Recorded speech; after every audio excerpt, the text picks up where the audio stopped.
Now, I've watched no more than 5 total TikToks in my entire life.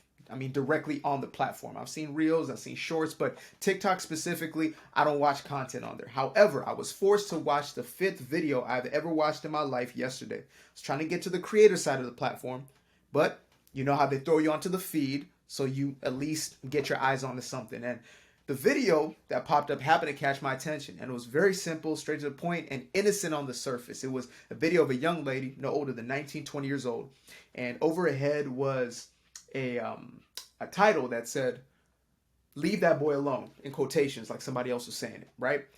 And then her finger started to wiggle like some crazy animation, which is basically saying no. And then the headline changed and it said, "No, because I love him."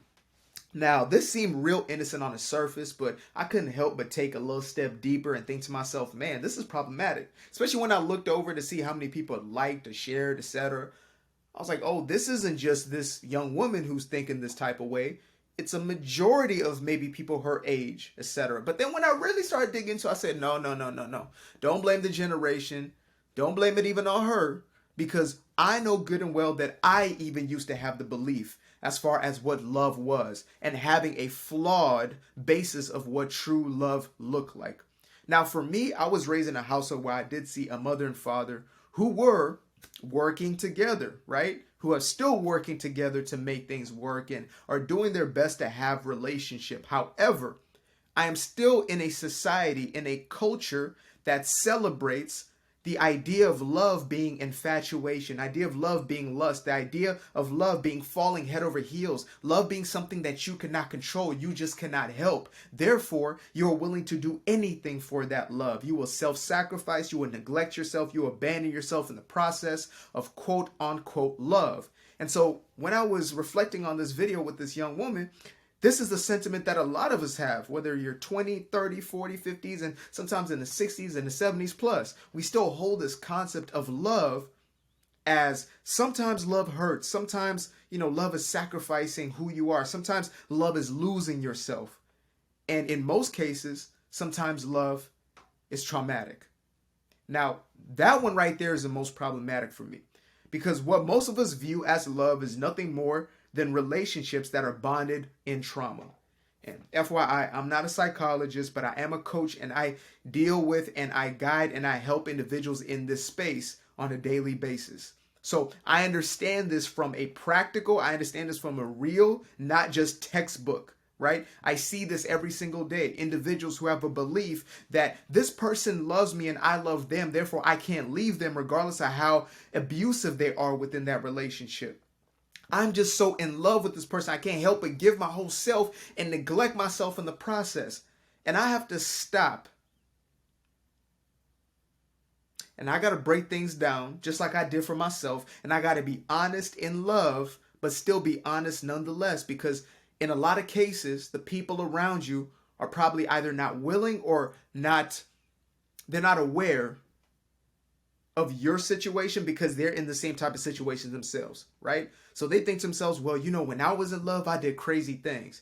That's not love. Crazy things comes from the trauma. It comes from those unhealed wounds, those unmet needs as a child that you're now trying to make up for as an adult. As opposed to looking within, as opposed to doing that work, we're going externally seeking to fulfill something, seeking to patch up those holes within, those voids that we feel, or at least we perceive that we have, right? Those quote unquote unmet needs. We feel lonely, so therefore we go looking for somebody. We feel as if the only way we can get a feeling of self-worth or any type of worthiness, any type of true validation is by going and fixing people and picking up the wounded dogs and helping to clean them up, even if they bite you, even if they gave you rabies, whatever it may be. You sacrifice yourself at the altar of everybody else and you neglect yourself in the process and you call that love. Baby girl, bruh, I got news for you today. It's a PSA, as they used to call it, public service announcement. And that is not love, that is a trauma bond. You are bonded to that individual through trauma. Not meaning the trauma that you shared with that person. It doesn't even have to be that. It's the unhealed wounds that are within you. It's those traumas that you have ran from. It's the shadows that you have ran from. The work that you have been neglecting to do within yourself, the healing that you have been running from, distracting yourself from, etc., that is now reflecting in your quote unquote relationships, where the only relating that you're doing is through pain, through hurt, through unworthiness, through undeservedness. And that relationship starts within ourselves. Every single relationship we have in our lives is a mirror image of ourselves, or as Neville Goddard would say, it is ourselves pushed out, right? Our world is ourselves pushed out. So the people that we accept into our lives and have relationship with are those who demonstrate certain aspects of how we see ourselves and how we treat ourselves. If we got somebody who is abusive to us, maybe they're physically abusive and you don't abuse yourself physically, but you sure as heck do abuse yourself mentally, psychologically, which is just as bad. Though it may not show the scars and the wounds on the outside, the internal scars are very real. When you abandon yourself and you have somebody in your relationship with that is continuously abandoning you and neglecting you, etc., and you continue to put up with that behavior and you do not distance yourself, that is a reflection of what is going on within you. Where are you abandoning yourself?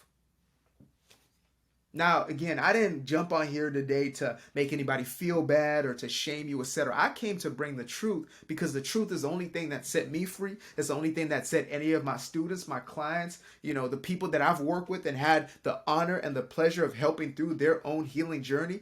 That's the only thing that set any of us free, is acknowledging that truth and then moving from that state of truth into transformation.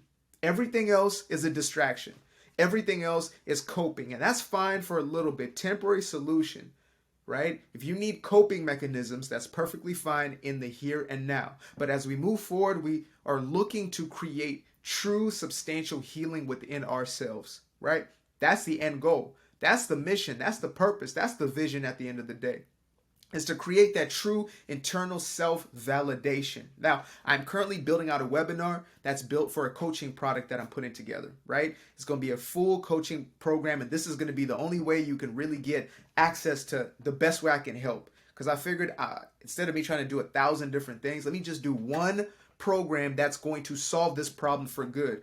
How do we actually self-validate? How we build that internal personal power? And so I'm going to make sure to leave a link for early registration for that webinar. Then that webinar is going to lead to a call. That call is going to basically see if you are fit or not for the program, if we're fit for you in the first place. But for right now, I want you to go and access that early registration. Get your email in there, probably do a phone number situation. Don't worry, we're not going to bombard you. I'm not going to be here sending you all kind of spam. I'm not on that. We're about true transformation. That's all I know. And so at the end of the day, regardless if you do it, regardless if you don't, leave with this message and do something with it. Allow it to work within you, as opposed to, oh, heard that, wow, that's amazing, transformational, and then you just move on and get in the same habits and patterns that you have been living thus far. I appreciate you for watching this. Make sure to subscribe to the channel, like the video, leave a comment below. It costs you nothing to like it. It costs you nothing to subscribe to the channel. So go ahead and do the thing. Peace.